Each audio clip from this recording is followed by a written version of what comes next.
All right, we are here with another five sheet today. This one from Buzzfeed News.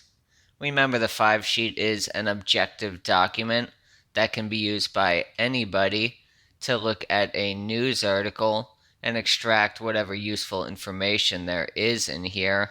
We need the five sheet today because there is so much fakery going on with the news today. There is so much misinformation being put out by these mainstream news outlets that it is no longer possible to simply read the news and expect that you have gotten the news. So we have to do a little bit of our own work. We have to decipher the news. So rather than each of us becoming an expert on the subject, we have this little cheat sheet, which lets us just go through and kind of pick out what we need.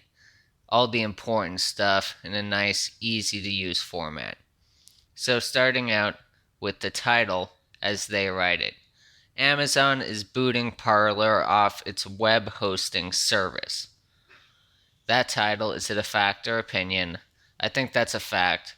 Not really any editorialization there. They're just stating what's happening. And how did I paraphrase that title? Amazon is removing Parler from AWS. Alright, what's the known bias of this? I put none. I don't know BuzzFeed News that well. My understanding is it's different from BuzzFeed. It's a different organization. This one is supposed to have more credibility. They do like investigative reporting. Uh, but I don't know their bias in terms of left, right, establishment. I don't really know it that well, so I just left that blank. That's fine. If you don't have something to say in a particular field with the five sheet, you just leave it blank. Alright, let's find the thesis. Comes right at the beginning here. It's the first half of this first paragraph.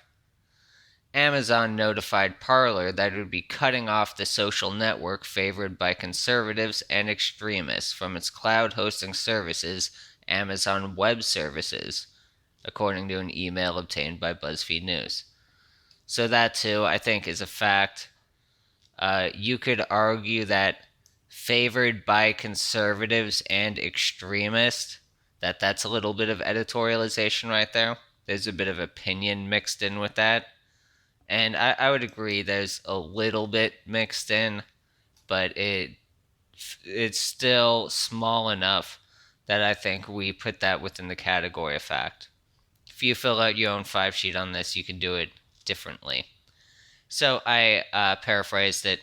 Amazon told Parler it will cut off its cloud hosting services. Alright, what evidence do they have supporting that thesis? They have the letter that Amazon sent to Parler provided in full down here at the bottom. Also, some of these screenshots are from the letter. Alright, we now move on to the outline of the article. It's important to outline these articles to really see what they have in there, because sometimes you think you're reading about the subject at hand, the subject in the title, the subject in the thesis, but when you actually go through and outline it, you realize large chunks of the article are about stuff that's kind of superficially related, but doesn't have any logical bearing on what we're talking about. It just kind of feeds whatever narrative they're building up. So let's run through this one. Starts out with the thesis, and then they talk about the problems with Parler that people are talking about, the problems involving violence. App has been overrun with death threats, etc. And then they get to the letter, the email. So they have that little build up, and then they have a little quote from the letter. Now they talk about the Parler CEO's response. That's a little background on the response, and then they have the actual response itself. Now they have people, actual users of Parler, reacting to this news. So they have some quotes in line there, and they have some screenshots. Next up, they give a little context where Parler is being banned on other sites. Specifically, it got banned from the App Store by Apple, and it got banned by Google Play. So they give that right there. And then they just talk about the history of Parler in general, starting in 2018, and the more recent history about the calls for execution of Mike Pence, and how Ted Cruz and these different people have accounts on Parler, etc. So then the final section here is about Amazon's relationship with Parler. So they talk about some of the complaints Amazon has in that letter. They cannot provide services to a customer that's unable to remove violent content. That was a paraphrase, and you can see the exact wording right there. They talk about how much money Parler spends on Amazon Web Services. They talk about Amazon employees calling for a ban on Parler. And finally, the letter itself at the bottom. All right, that's our outline. Now we move on to the named deception tactics here, all the ones on that list.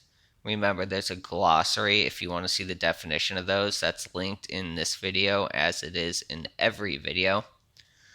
Really not much here. I had this one, poison the well, where this was the quote: people on Parler use the social network to stoke fear, spread hate, and coordinate the insurrection at the Capitol building on Wednesday.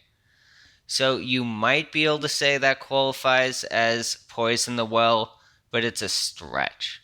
Remember, poison the well is where you attack the credibility of a source of information or of, a certain individual or group before you really give the reader the relevant facts about that source or that group. It's like saying this guilty murderer is claiming that he has an alibi or something, rather than like the defendant described his alibi as this or that, right?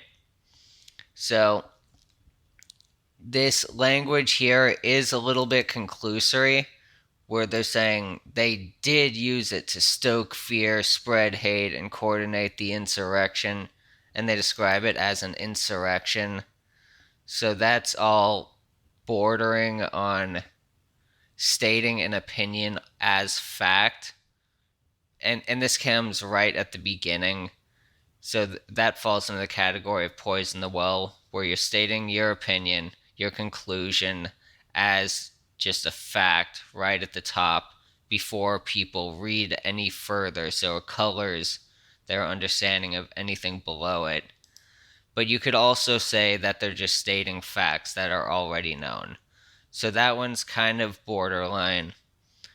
I think, yeah, you could argue that one either way. So I'll leave it at that. In the final section here, the big picture, what was the article actually saying? What newsworthy facts were presented? What other stuff was going on? There really was not too much to complain about with this article, right? The main piece of news was that letter Amazon sent to Parler announcing that AWS is pulling the plug, and they provided that letter in full. They also gave some context, and all of it seemed pretty relevant. So this was probably the most deceptive part of the article, that poisoning of the well right there.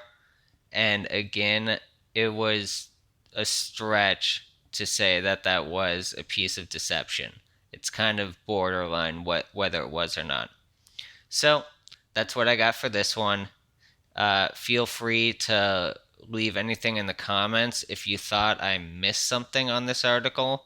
I'll leave a link to an archived version of it so you can run through and take a look at the exact same version of the article I am reading. And as always, Feel free to run your own 5-sheet on this or to suggest other articles for me to take a look at. Alright, thanks guys. I'll see you next time.